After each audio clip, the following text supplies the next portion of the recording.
Then take off the restraints and start talking. Forgive us, Deathworlder. We thought you were only a legend. Instead of a steady beep, the heart monitor shrieked, entirely unable to comprehend the sheer, violent density of the muscle beating against the patient's ribs. When Nathaniel finally opened his eyes, the alien surgeons didn't reach for their scalpels. They dropped their instruments, fell to their knees, and began to pray. The last thing Nathaniel Hayes remembered was the agonizing scream of tearing metal and the distinct, terrifying silence of the void. He was a payload specialist and test pilot for the DARPA SpaceX Joint Initiative. The year was 2088. They had been testing the Icarus 7, an experimental deep space vessel powered by a Lockheed Martin Alcubierre warp drive. The mathematics provided by the greatest minds at MIT promised a seamless fold through space-time. Instead, the space-time continuum had folded them. The containment field had collapsed. The inertial dampeners had vaporized, and Nathaniel's world had dissolved into blinding white light. Now, there was only the sterile, ozone-sharp scent of an unfamiliar medical bay. Nathaniel groaned, the sound rumbling in his chest like a waking engine. He blinked, fighting through the blurry haze of chemical sedatives. The ceiling above him wasn't the cramped utilitarian plating of the Icarus 7. It was a sweeping organic dome composed of pale bioluminescent material that pulsed with a soft, synchronized rhythm. He tried to sit up, but thick, translucent restraints pinned his wrists and ankles to a cold, metallic diagnostic bed. "Vitals are impossible," a voice whispered. Nathaniel froze. The voice was in English, though it carried a strange, synthesized resonance, echoing directly inside his skull. DARPA's experimental neural-linguistic translator chip implanted at the base of his neck before the mission must have survived the crash and was actively deciphering local audio frequencies. He turned his head, his neck popping loudly. The sound made the three figures standing across the room flinch violently.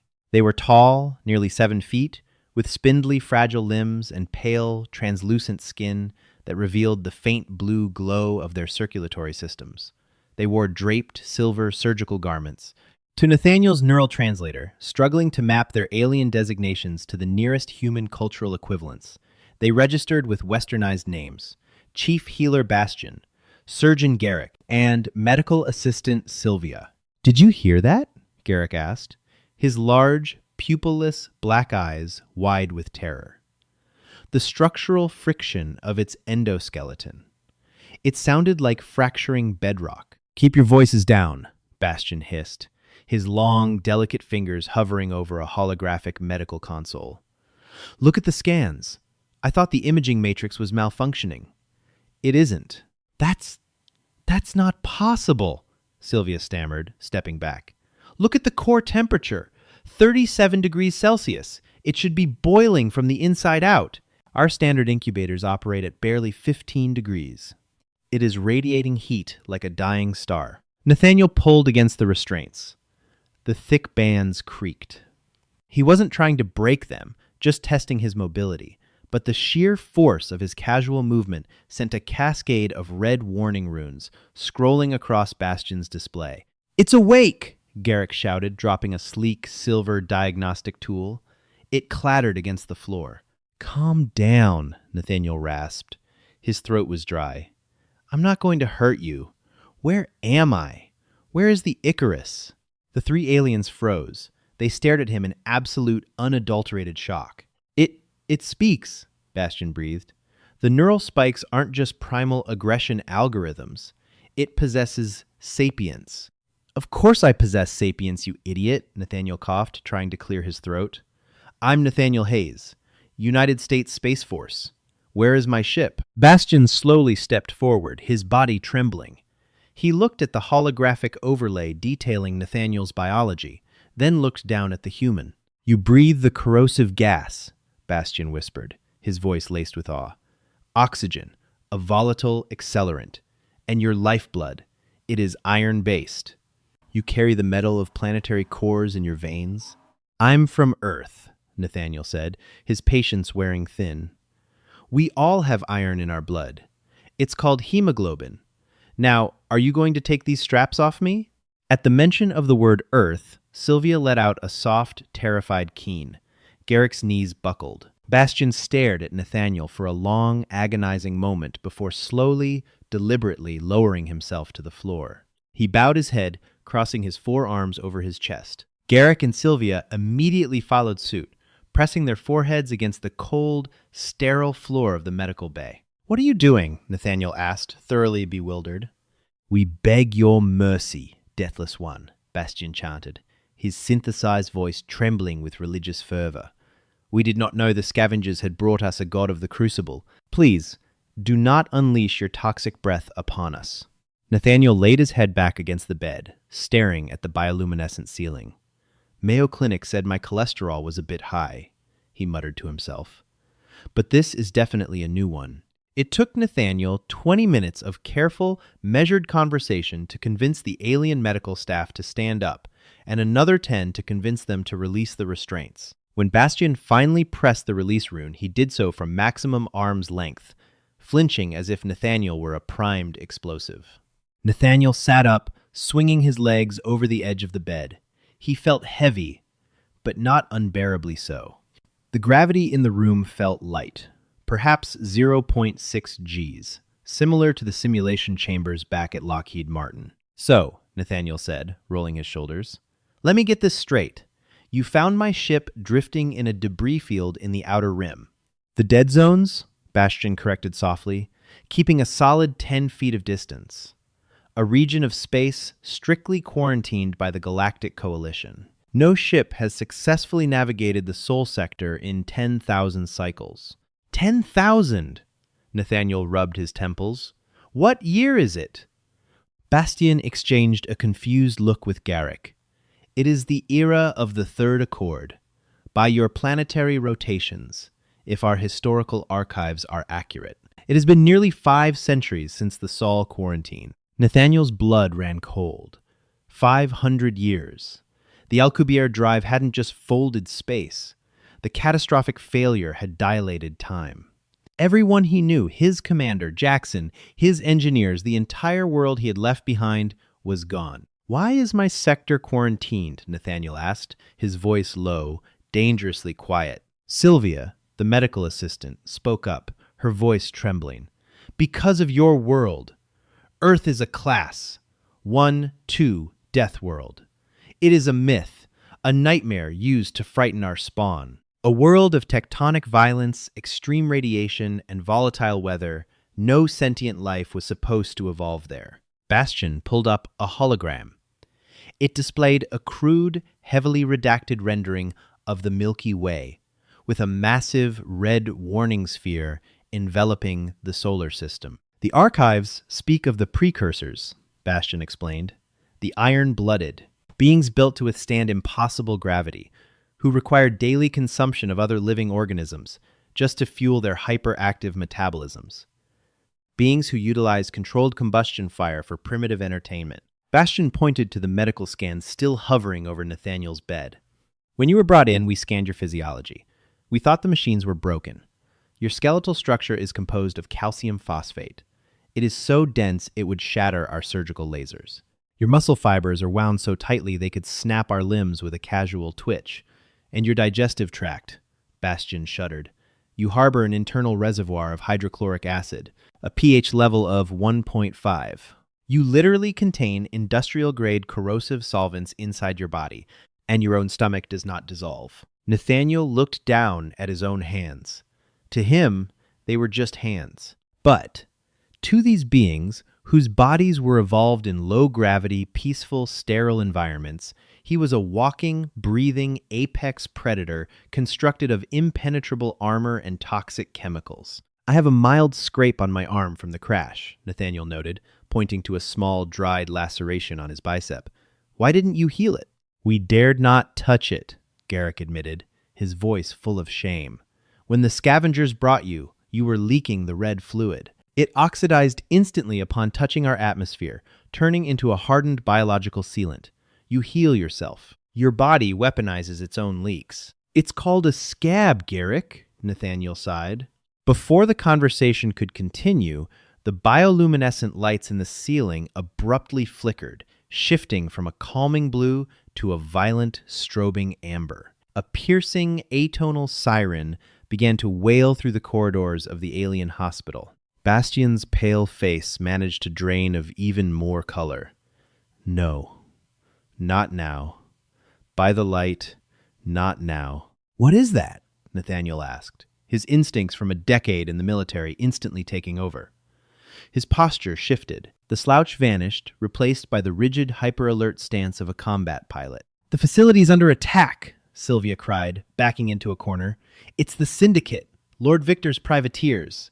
They are raiding the outer colonies for medical supplies and biological samples." "Lord Victor?" Nathaniel raised an eyebrow.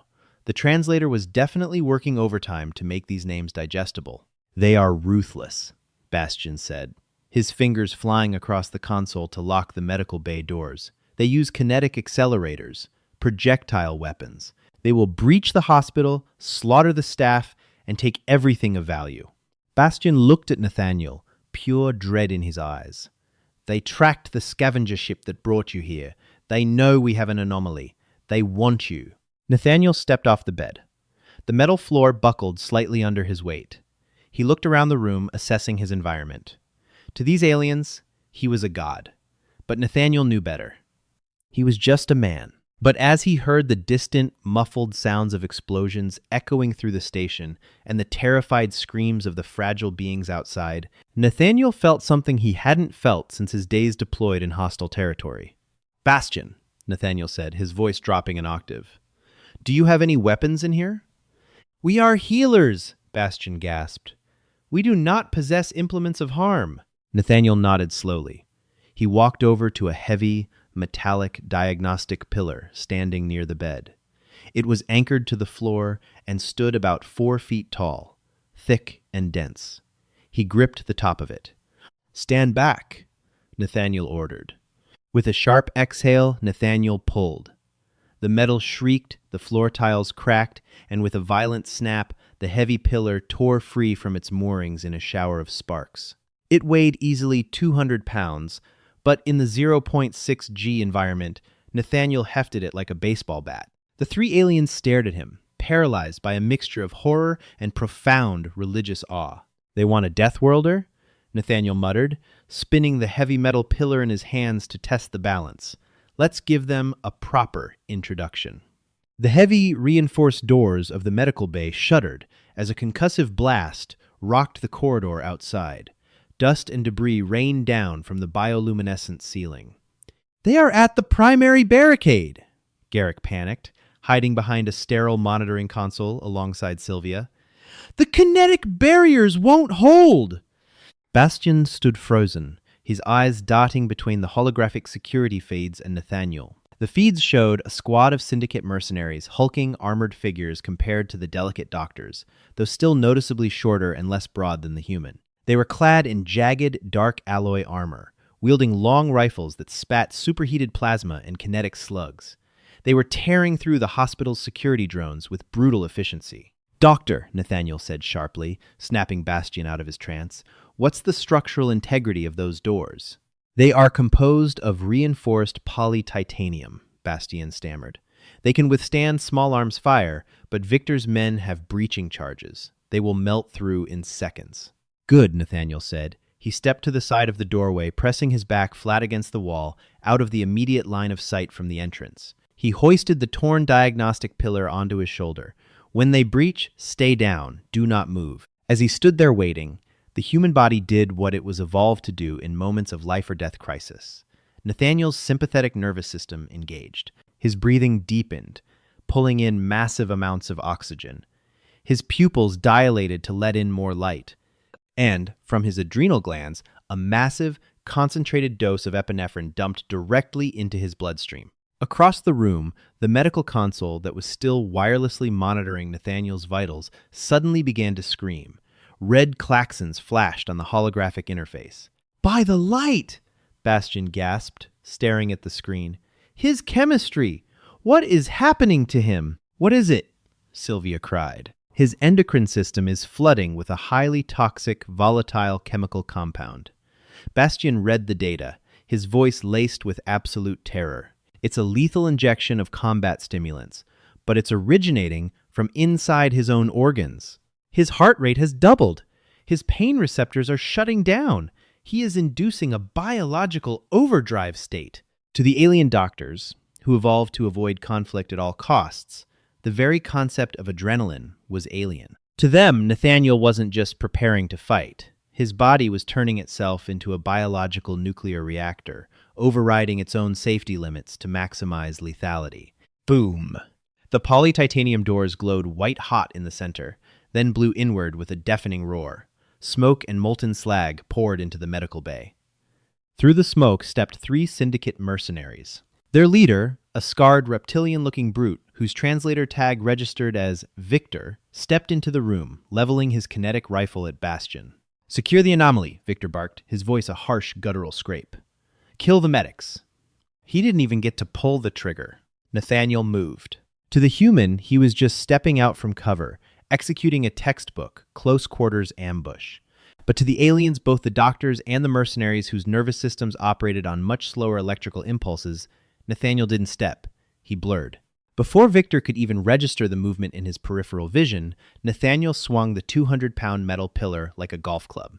The improvised weapon slammed into the chest plate of the first mercenary. The sound of the impact was horrific, a thunderous crack that echoed over the alarms. The mercenary was lifted entirely off his feet, his armored chest caving in violently, and was launched backward through the breached doorway, crashing into the corridor wall so hard the metal bulkhead dented. Victor and the remaining mercenary wheeled around, their weapons tracking sluggishly. "Fire!" Victor roared, squeezing his trigger. A kinetic slug tore through the air, grazing Nathaniel's shoulder. It ripped through the thin hospital gown and tore a shallow groove in his flesh. To a normal alien, the hydrostatic shock would have shattered the collarbone and incapacitated them immediately. Nathaniel didn't even flinch. The adrenaline had effectively muted the pain. He dropped the heavy pillar, lunged forward, and grabbed the barrel of the mercenary's rifle with his bare hands. The metal of the rifle was searing hot from the plasma discharge, burning the skin of Nathaniel's palms, but he ignored it. With a savage twist, he ripped the weapon out of the mercenary's grip, breaking 2 of the alien's fingers in the process. Without missing a beat, Nathaniel reversed the rifle and drove the heavy stock directly into the alien's faceplate. The reinforced glass shattered, and the mercenary crumpled to the floor, instantly unconscious. Victor, realizing in a fraction of a second that his weapons were useless against this dense, terrifying monster, drew a serrated plasma blade from his hip and thrust it at Nathaniel's chest.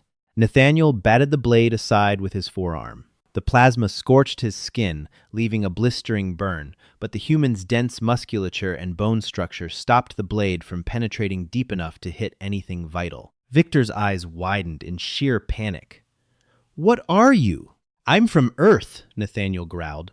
He stepped inside Victor's guard, grabbed the syndicate leader by the armored throat with one hand, and lifted him cleanly off the ground. Victor kicked and thrashed, his hands clawing desperately at Nathaniel's grip, but he might as well have been trying to pry apart a steel vise. Nathaniel squeezed slightly, cutting off the alien's air supply, then hurled him halfway across the room. Victor slammed into the far wall and slid to the floor in a heap, armor groaning, completely incapacitated. The entire fight had lasted less than 6 seconds.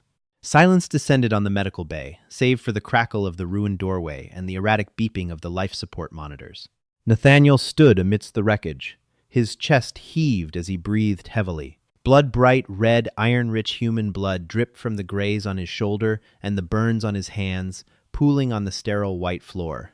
He turned around to check on the doctors. Bastian, Garrick, and Sylvia were pressed flat against the far wall, their eyes wide, their bodies trembling so violently they looked like they might shatter. They looked from the broken, heavily armored mercenaries on the floor to the human who had dismantled them with his bare hands in a matter of seconds. Nathaniel wiped a streak of blood from his cheek, spat a glob of metallic-tasting saliva onto the floor, and rolled his injured shoulder. The wound was already beginning to clot. "All right, Doc," Nathaniel said, his voice calm, the adrenaline slowly beginning to taper off. "The immediate threat is neutralized, but if they have more men out there, we need to move. Do you have a comms room?" And honestly, do you people have anything remotely resembling black coffee? Bastian slowly slid down the wall, his legs simply giving out. He looked at the blood dripping from Nathaniel's arm, realizing the human had taken a lethal kinetic strike, sustained third-degree burns, and was treating it like a mild inconvenience. "The myths," Bastian whispered, tears of sheer, overwhelming awe streaming down his translucent face. The myths were understated. Nathaniel ripped a long, synthetic strip of sterile linen from the only medical cot that had not been pulverized in the brief, violent skirmish. He wrapped it tightly around his bleeding shoulder, pulling the makeshift tourniquet taut with his teeth in his good hand. The wound stung fiercely, a sharp, burning reminder of the kinetic slug that had nearly shattered his collarbone. However, the bleeding was already slowing down. The magnificent biological machinery of the human body hard at work initiating the coagulation cascade. Platelets were clumping together, forming a temporary plug, while fibrin threads wove a microscopic net to seal the ruptured blood vessels. To Nathaniel, it was basic biology. To the three alien doctors watching him, it was a display of dark, forbidden magic. "Your internal fluids," Bastian whispered, his synthesized voice cracking with profound disbelief. He pointed a long, trembling finger at the bloody cloth. "They are changing state. They are solidifying upon exposure to our atmosphere. Is this a defensive bioadaptation? Do your bodily fluids possess autonomous intelligence?" Nathaniel sighed, securing the knot and rolling his shoulder to test his range of motion. The muscles protested, but nothing was broken. "It is just a scab, Bastian. My body is sealing the breach to prevent infection and blood loss. It is a completely standard biological response for every mammal on Earth. I was taught how to apply a field dressing by a combat medic who trained at Johns Hopkins Hospital. Believe me, this is barely a scratch." Garrick, still cowering behind the shattered holographic diagnostic terminal, let out a soft, terrified whimper. A class. 1-2 Deathworlder considers a high-velocity kinetic strike to the upper thorax barely a scratch. The archives were woefully incomplete. We are in the presence of an immortal.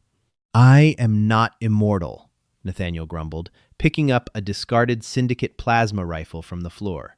He turned the weapon over in his hands, analyzing its weight and balance. The design was entirely ergonomic for a species with 3 fingers, but human adaptability was unparalleled. He adjusted his grip, finding a comfortable position over the trigger mechanism. "I am just built a little denser than you. Now, listen to me carefully." The Syndicate mercenaries breached the outer perimeter, which means they are sweeping the facility block by block. If we stay in this medical bay, they will eventually box us in and overwhelm us with sheer numbers. We need to move. Where is the nearest communication array or evacuation hangar? Sylvia, the medical assistant, hesitantly stepped forward, her translucent blue circulatory system glowing brightly with fear. The primary hangar is situated exactly 3 sublevels below us. Sector 7. It houses the emergency evacuation shuttles.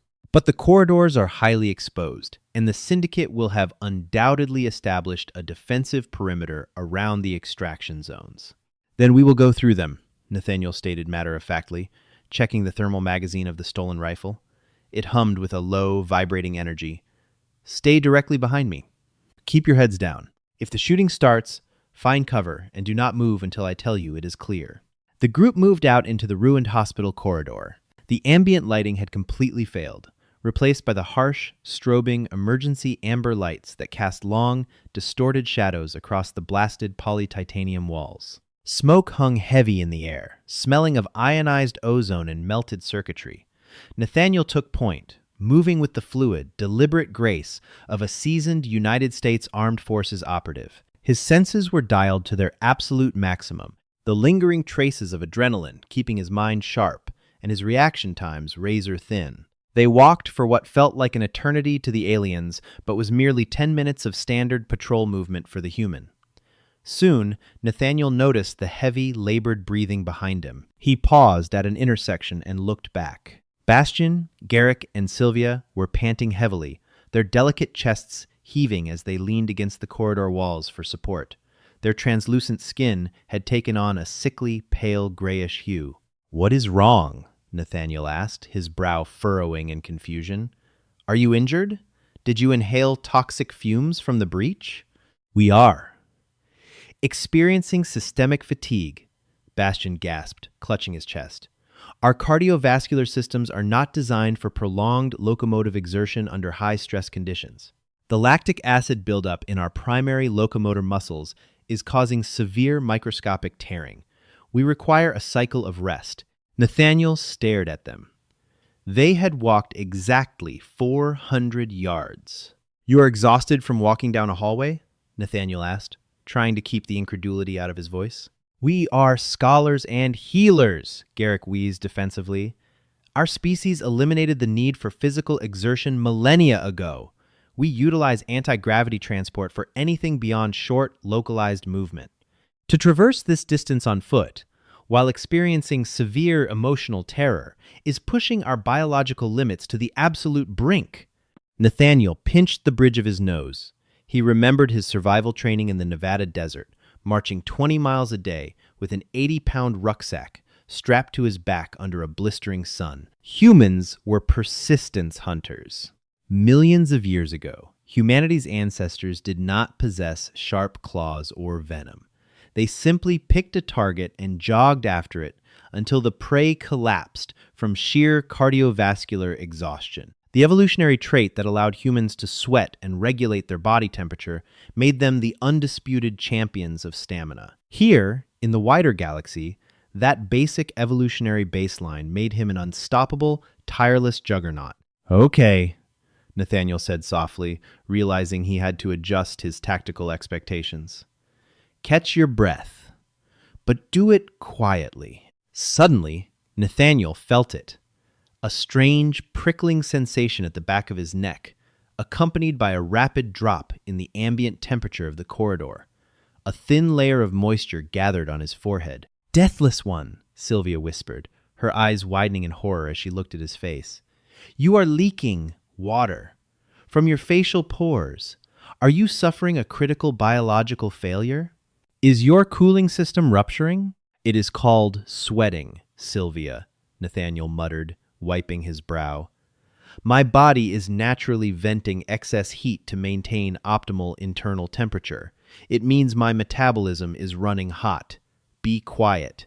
"We have company." Down the adjacent corridor, the heavy, rhythmic clanking of armored boots echoed through the silence. A syndicate patrol was approaching. Nathaniel peeked around the corner. A squad of 5 heavily armored mercenaries, led by a towering, heavily cybernetic brute, was marching aggressively down the hall, their kinetic rifles sweeping the doorways. Nathaniel quickly assessed the tactical environment. Hostiles. 5 heavily armored targets, wide field of vision, kinetic and thermal weapons. Environment. Narrow corridor, limited cover, overhead utility pipes, exposed wiring. Friendlies. 3 fragile civilians entirely incapable of combat or rapid evasion. Direct engagement with the plasma rifle would alert the entire facility and likely result in the doctors getting caught in the crossfire. He needed to eliminate them silently, or at least before they could transmit a distress signal. Nathaniel looked at his surroundings, his eyes locking onto a massive, heavy industrial fire suppression canister bolted to the wall near the ceiling. It was labeled in an alien script, but the universal symbol for highly pressurized gas was clearly evident. Nathaniel handed the stolen plasma rifle to a terrified Bastian. "Hold this. Do not pull the little lever." Before Bastian could protest, Nathaniel sprinted across the open intersection. He moved so fast that the Syndicate patrol only registered a blur of motion in their peripheral vision. By the time the mercenaries swung their weapons around to track the anomaly, Nathaniel had already scaled the wall using a heavy diagnostic cart as a stepping stool, launching himself toward the ceiling. With a roar of exertion, Nathaniel grabbed the pressurized suppression canister with both hands and tore it directly from its reinforced steel mountings. The sheer tensile strength required to break the polytitanium bolts was astronomical, but the human muscular skeletal system, dense with calcium phosphate, delivered the necessary torque. The mercenaries looked up, entirely baffled by the sight of a biological entity, defying gravity and tearing heavy machinery from the wall with its bare hands. Nathaniel didn't give them time to comprehend. Utilizing the complex biomechanical leverage of the human arm, a throwing mechanic unique to Earth's evolutionary tree that allowed early humans to hurl spears with deadly accuracy. He hurled the heavy metal canister directly at the center of the mercenary squad like a colossal, improvised bowling ball. The heavy cylinder slammed into the cybernetic leader's chest plate with the kinetic force of a small meteor. The impact shattered the alien's armor instantly, sending him flying backward into his squad mates. The sheer blunt force trauma ruptured the canister, causing it to explode violently, flooding the corridor with a thick, blinding cryogenic foam that flash froze everything it touched. The remaining mercenaries thrashed blindly in the freezing foam, their weapons jamming and their armor locking up. Nathaniel dropped silently from the ceiling, landing gracefully amidst the chaos. Moving with brutal, calculated efficiency reminiscent of Pentagon close-quarters combat doctrines, he neutralized the remaining disoriented hostiles with a series of heavy, precise kinetic strikes, a crushed helmet here, a shattered knee joint there. Within seconds, the patrol was incapacitated, buried beneath a mountain of rapidly hardening suppression foam. Nathaniel exhaled slowly, shaking the freezing foam from his hands.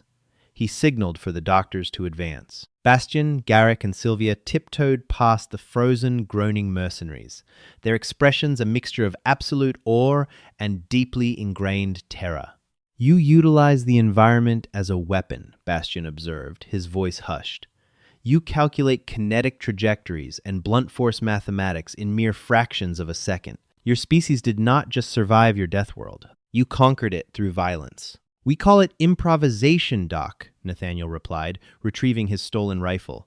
"Now, let's get to that hangar before they realize this patrol missed their check-in."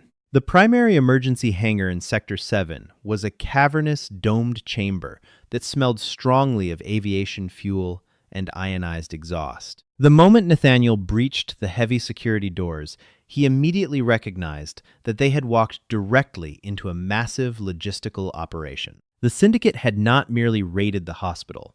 They had established a forward operating base within the hangar bay to extract something massive. In the center of the room sat a heavily armored, wedge-shaped Syndicate dropship. Dozens of mercenaries were rushing around, securing crates of stolen medical supplies and rare biological samples. But what caught Nathaniel's eye and made his heart stop completely in his chest was the object being carefully hoisted onto the dropship's primary loading ramp by a heavy, magnetic crane. It was a massive, cylindrical machine composed of scarred, blackened titanium and advanced carbon composite alloys. It was heavily scorched, bearing the unmistakable signs of a catastrophic atmospheric entry, but the distinct, geometric lines of human engineering were undeniable. Stenciled boldly across the side of the scorched metal, in faded but highly legible English, were the words Experimental, Alcubierre, Corps, Icarus Chapte, property of United States Space Force, manufactured by Northrop Grumman. "My ship," Nathaniel whispered, his voice trembling for the first time since he awoke. "That is the Warp Core from the Icarus." Standing near the loading ramp, orchestrating the extraction with a booming, authoritative voice, was a massive Syndicate commander. The translator chip identified him as Commander Braddock. He wore heavily modified, thick power armor that amplified his physical strength, making him look like a walking tank. "Careful with that artifact," Braddock bellowed at the crane operators. "That is the precursor engine, the very device that powers the Soul Quarantine. Lord Victor will have our heads if the temporal radiation leaks." Nathaniel froze, his mind racing to process Braddock's words. The device that powers the Soul Quarantine. Bastian, standing nervously behind Nathaniel, looked at the massive human engine and gasped. "By the light! That is the mythic artifact. The scavengers found it alongside your body in the dead zones. The legends say that 500 cycles ago, a massive temporal explosion ripped through the Soul Sector, creating a permanent localized space-time anomaly. The radiation from the blast created an impenetrable barrier around the Earth, locking the class, 1-2 Deathworld away from the rest of the civilized galaxy. It was the birth of the Quarantine. The pieces suddenly fell into place with devastating clarity in Nathaniel's mind. The Icarus 7 had not just suffered a simple mechanical failure. When the Lockheed Martin warp drive collapsed, it hadn't just thrown Nathaniel forward in time. The catastrophic implosion of the Alcubierre field had ruptured the space-time continuum itself. The explosion had sent a temporal shockwave rippling backward and forward through history, erecting an impenetrable gravitational quarantine around the entire solar system. Nathaniel was not just a survivor of the quarantine, he was its architect. His test flight had inadvertently protected his homeworld from the rest of the galaxy, and simultaneously protected the galaxy from the aggressive, volatile expansion of humanity. And now, this syndicate warlord was trying to steal the very engine that maintained that delicate balance. "I cannot let them take that," Nathaniel said, his voice cold, devoid of any fear or hesitation. It was the voice of a soldier who had found his ultimate mission. "Deathless One, you cannot engage them all," Garrick pleaded, grabbing Nathaniel's arm. "There are over 50 heavily armed mercenaries in that hangar, and Commander Braddock is wearing mechanized assault armor. Even your terrifying physiology has limits." "I don't need to fight them all," Nathaniel said, checking the charge on his plasma rifle.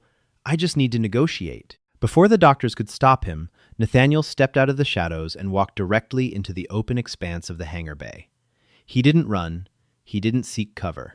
He walked with the heavy, unyielding stride of a creature that knew it was at the absolute top of the food chain. "Hey, Braddock!" Nathaniel shouted, his deep, resonant human voice echoing off the high metallic ceiling, cutting through the mechanical noise of the hangar. The entire hangar bay ground to a sudden, absolute halt. 50 syndicate mercenaries turned, raising their weapons toward the lone figure approaching them. Braddock turned slowly, the servo motors in his heavy power armor whining loudly. He stared at the human, his reptilian eyes narrowing in confusion. "What is this?" Braddock growled. "A surviving medical subject? Shoot it and throw its corpse in the incinerator." "I wouldn't do that if I were you," Nathaniel said casually, continuing his slow, deliberate approach.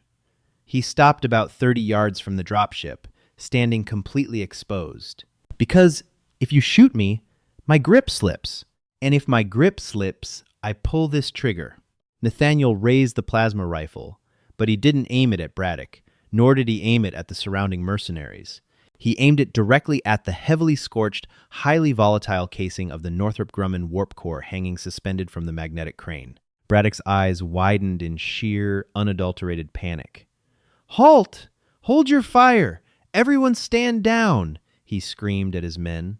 The mercenaries immediately lowered their weapons, terrified of the massive artifact. "You are insane," Braddock hissed, taking a cautious step forward. "That is the precursor engine. It radiates highly toxic temporal energy. If you breach that casing with plasma fire, the localized temporal shockwave will age everything in this entire orbital facility to dust in a fraction of a microsecond. You will kill us all." "I know," Nathaniel lied smoothly, maintaining a deadpan, fearless expression. "But here is the thing about my species, Braddock. We are highly resistant to ionizing radiation. I used to microwave my lunch every day back at base. Furthermore, my people built that engine. I know exactly where to shoot it to trigger a slow, agonizing radioactive cascade that will melt your biological structures while leaving my heavy skeletal frame completely intact." It was a complete bluff. A plasma bolt to a dead warp core would likely just bounce off the titanium casing or, at worst, cause a localized fire. But the aliens didn't know that. They only knew the myths of the Deathworlders, the iron-blooded demons who thrived in radioactive wastelands and bathed in toxic chemicals. "You are bluffing," Braddock sneered, though a drop of nervous, purple sweat rolled down his scaly forehead. "Do you want to test that theory?" Nathaniel took a menacing step forward, his finger tightening visibly on the trigger. "My name is Nathaniel Hayes of the United States Space Force. I am a Class 1-2 Deathworlder, and you are currently trying to steal my ride home. I am giving you exactly 5 seconds to drop the core, evacuate this hangar, and fly your dropship back to whatever miserable asteroid you crawled out of. If you do not, I will turn this entire facility into a radioactive memorial." The silence in the hangar was deafening. The mercenaries looked at Braddock, waiting for orders, their hands shaking. Braddock stared at the human, He looked at the dense, muscular frame, the iron-rich blood staining the makeshift bandage, and the absolute terrifying lack of fear in the human's eyes. 4. Nathaniel counted loudly. Braddock gritted his teeth. "Release the magnetic clamps," he ordered the crane operator, his voice shaking with suppressed rage. The heavy warp cord dropped heavily onto the hangar floor with a massive metallic thud. "Board the dropship," Braddock roared at his men. "We are leaving!" Within moments, the Syndicate mercenaries scrambled up the loading ramp like terrified insects fleeing a predator. The massive dropship's engines ignited, the repulsor lifts whining as the ship hovered off the deck. It shot out of the hangar's magnetic atmospheric shield and disappeared into the inky blackness of space, leaving Nathaniel standing alone in the massive chamber with the remnants of his old life. Bastien, Garrick, and Sylvia slowly emerged from the corridor, stepping into the hangar with wide, reverent eyes. They looked at the fleeing dropship, then at the massive warp core, and finally at Nathaniel. Nathaniel lowered the rifle, exhaling a long, deep breath. His shoulders slumped slightly as the adrenaline finally wore off, leaving him feeling heavy and profoundly exhausted. He walked over to the warp core, running a hand affectionately over the scarred Northrop Grumman logo. "You bluffed a heavily armed Syndicate warlord," Bastien said, his voice filled with overwhelming awe. "You defeated an army with nothing but psychological dominance and a fundamental misunderstanding of temporal mechanics." "It's an old Earth tactic, Doc," Nathaniel smiled tiredly. "Walk softly and carry a big stick. Or, in this case, pretend the stick is a nuclear bomb." Nathaniel looked out through the massive atmospheric shield of the hangar bay, staring into the vast, unfamiliar expanse of the alien cosmos. He was 500 years in the future, stranded in a galaxy that viewed him as a mythic god of war. His home, Earth, was sealed away behind an impenetrable anomaly of his own making. But as he looked at the surviving warp core, an engineering marvel born of human ingenuity, a spark of determination ignited in his chest. He was an astronaut, a pioneer, and humanity had never let a little thing like a cosmic quarantine stop them from exploring the unknown. "All right, Bastien," Nathaniel said, turning back to the alien doctors. "You saved my life, and I saved yours. But I am going to need a ship, a massive amount of high-grade engineering equipment, and a map of this galaxy." He patted the heavy titanium casing of the Alcubierre drive. "It is time to figure out how to break the Sol quarantine and show the universe exactly what a Deathworlder can do." And that concludes the incredible awakening of Nathaniel Hayes. Will our heavy worlder successfully reverse engineer the Alcubierre warp core and shatter the Sol quarantine? Or will the Syndicate return with an entire armada to claim the Deathworlder's head? If you want to see Nathaniel take the galaxy by storm in the next chapter of this epic sci-fi HFY adventure, smash that like button, share this story with your friends, and subscribe to the channel. Drop a comment below with what you think happens next.